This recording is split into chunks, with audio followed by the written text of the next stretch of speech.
Hey guys, what's up? I'm on Arts here, and today I'm going to be showing you guys how to make an abstract shape like this in Cinema 4D because a lot of you guys want to know how to do that. And I did make a tutorial, but I made it in like November, and I don't think many of you guys would actually go through all my videos to find it, and also isn't exactly like we're creating here because it's actually a moving abstract object. But this time we're just going to be creating a still. But either way, it's still a very easy technique. So let's go to Cinema 4D. And just a quick note, if you guys, or just a quick thing, if you guys would like these free models of like Gatorade bottles made in like, I don't know, 15 minutes, they're not great, but if you guys want them, just comment and like the video or whatever. Alright, so new project. First what let's do, let's add a camera, right? And view add a camera by clicking that white button. Oops. Let's just start over. First of all, just center kind of your view so you have kind of a straight on view because that's usually the way you're going to view abstracts.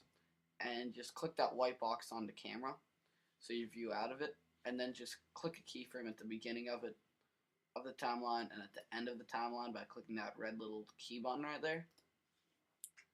And this will just keep the camera kind of locked on a specific view, so you can just move around like that, and whenever you click on the timeline, it'll get you right back to your view. Anyway, let's start. So pretty much if you look at this, all it really is spheres and toruses and a lot of capsules that are manipulated using Cinema 4D deformers. And I'll show you what that means, but it's really, there's a lot of creativity in this. I'm not going to show you, I couldn't show you how to make something exactly like this because one, it's abstract, so you don't want to make something exactly the same, and two, it kind of just happens naturally. I'm not putting in a certain amount of numbers to make it look exactly, well, I'll show you what I mean. So what you're going to start, you're going to go into your primitive shape tool, and let's start with a capsule. You can make the radius and height, you can make those a little bit more, that's like the size, and just put the segments, change the segments to like 150 each, because when you're going to start bending and twisting the shapes, the more segments you have, the better it's going to look, and it's not just going to break. And then let's also add a torus and just kind of put that around the capsule. And finally, let's add a sphere and make the radius a little bit smaller and just move it somewhere and give it like 100 segments. Now you have like 3 shapes. You could have 2 toruses or 1 capsule or whatever. Just use the shapes sphere, torus, and capsule, any amount of them, and you can choose like the size, the position, the rotation. Just have like a series of these 3 shapes. Oops, and I forgot to add a lot of segments on the torus. But once you have those 3 shapes, just press Alt G, and that will put it in a null object, so they're like all together. And then you're just going to open up your null object by clicking that plus sign, and you are going to go here to this purple tool, and you're going to choose a bend, and you're going to choose a twist. And these are the 2 deformers that's going to make these shapes do these crazy things that make it look so cool and abstract. So you can select both the bend and the twist and drag them into the null object so it applies to all of them. And you'll see nothing's happening, and that's because you need to add strength to these deformers. So let's start with the bend, change the mode to unlimited, and now you can fool around with the strength. I would only go up to like 35 degrees, and the angle, but the real magic happens with the twist. Now the twist, put the mode to unlimited, and the twist has to be under the bend for some reason. And now you can start making those crazy abstract shapes like that. but if you spin it too much, it will start kind of breaking, and that's because your shape doesn't have enough segments. But you don't want to give it too many segments because it will make your computer kind of, or it will make Cinema 4D run kind of slowly. So I'd say that's pretty good. That looks nice. And now what you can do, once you've made one of these, you can control drag the entire null object, so you have another one. You can position it somewhere else, and then you can just simply change the values of the bend deformer, change the values of the twist, and move around all these objects. So I can move this torus. Might just delete the torus. Maybe move the capsule into there. And you can see you're starting to get kind of some cool results. And you can take the whole thing if you want and put that in a null object, which is just pretty much like a folder. And then you can control drag that, so you have two of those. And then you could just like take that and pretty much rotate it in some crazy way. I'm just going to zoom out a little bit.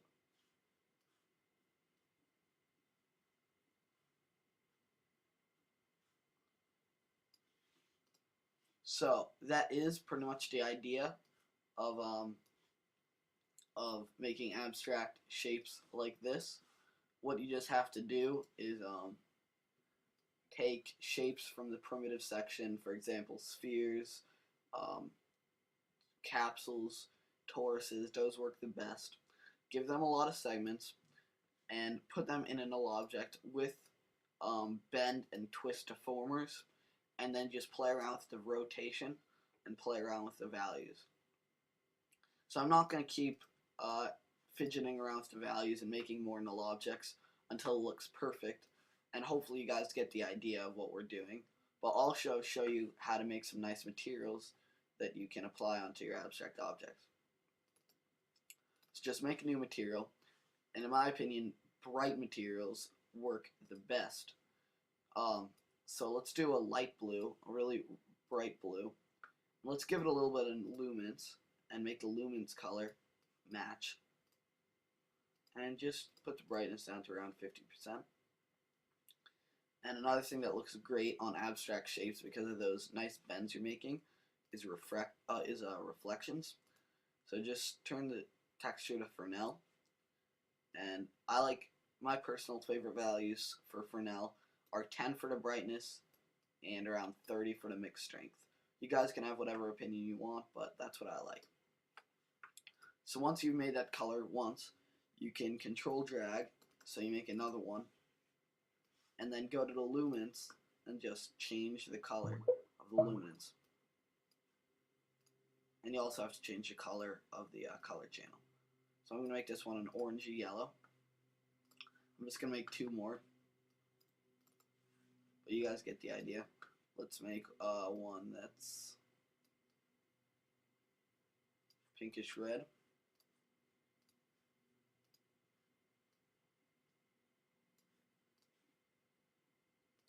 And let's make one that's kind of a faded yellow.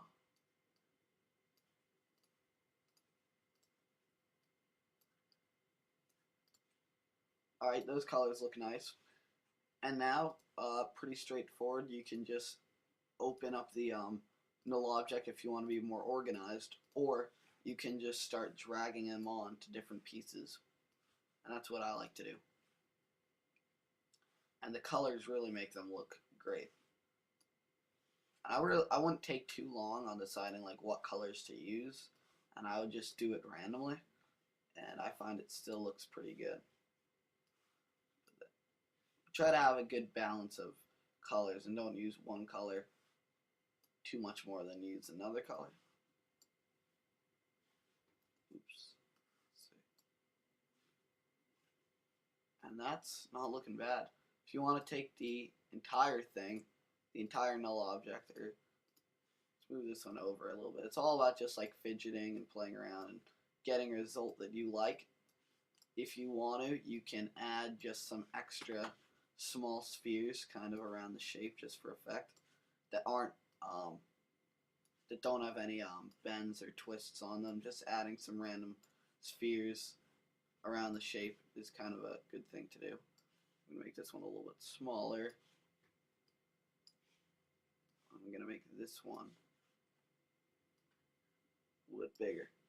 So you got some shapes, and now you can apply some colors to them. So I think that's not looking bad, but let's just talk about some render settings to make the lighting pretty nice. So you can add a background if you want to your thing, and how to do that, just make a new material, go into your color channel, and you're just going to choose gradient, and then double click on the gradient and change the gradient type to a circular. You've probably seen me do this multiple times before, but I really like having this gradient in the background. Change the black to a light gray, and change the white to a slightly darker gray. And now you can just apply that. Oops, we don't have a background yet. Go to your light thing over here and choose a background, and you can simply apply that to the background. If we render it,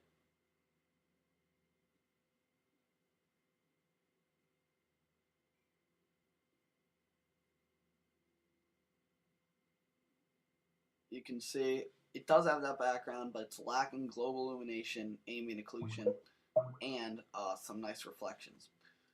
So first of all, let's turn on, go to Effect, turn on ambient occlusion, or let's first make our output 1280 by 720,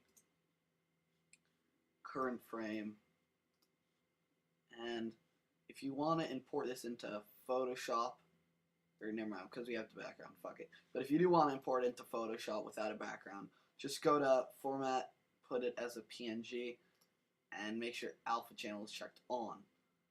But I'm not going to do that, so let's put anti-aliasing to best, and put the min level 1 by 1, the max level 2 by 2. Let's go to ambient occlusion. Let's put the maximum samples at 90. Which is just pretty much how long it's going to take to render and how good the quality is going to be. And let's keep the maximum ray length as it is. Finally, add global illumination. And in this irritants catchy box, just put these two first boxes that say medium, change them to low. And we're good to go for that. But before you can render anything with global illumination to work, you need to add some light sources. So let's just add some planes for light sources, which is a really good technique for lighting. And before I start, I'm just going to make a huge null object of everything I've made.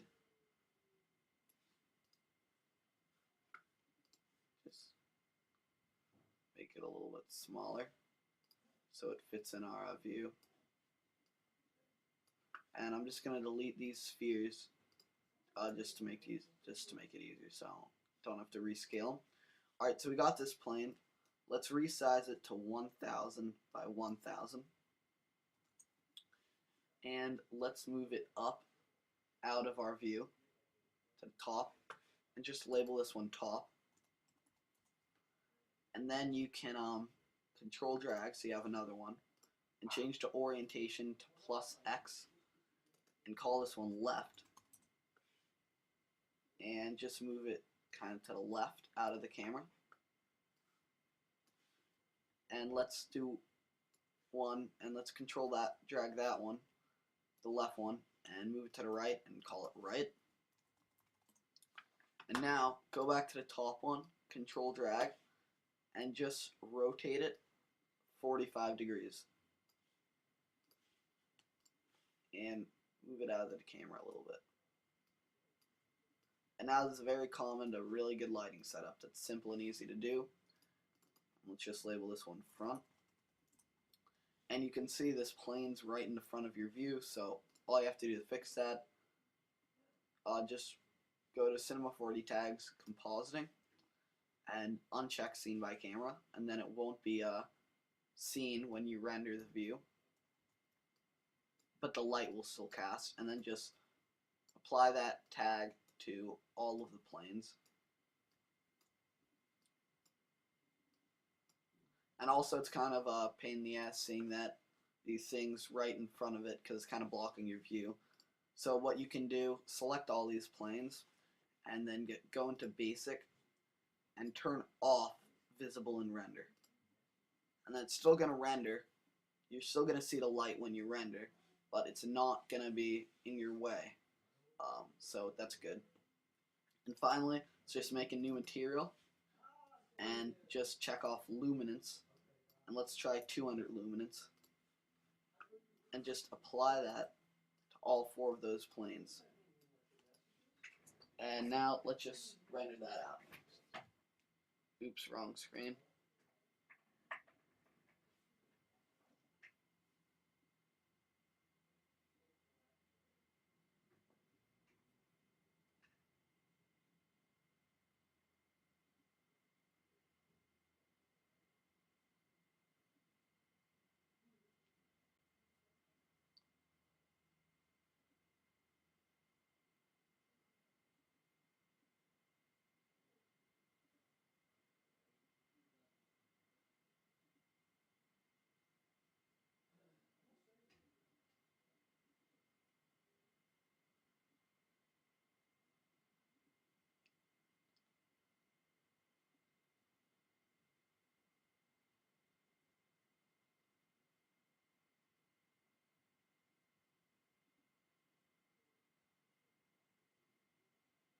So you can see it does take a little while to render, but I'm used to long render times, and yeah, because I put the settings pretty good with the anti-aliasing. As you can see, the results are coming out really, really well. So just let that render.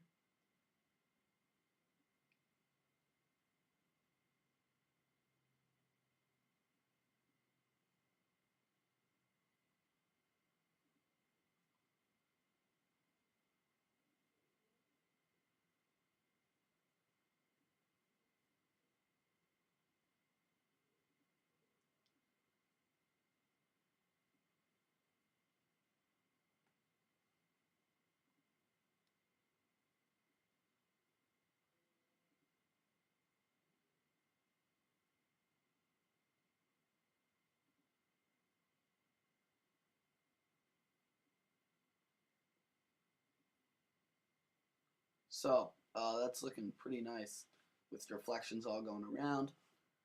So I think that about wraps up the tutorial, guys. Just use the techniques I showed you to create your cool abstract object. If you want to post it as a video response to this, what you've made, feel free to, and we will approve them.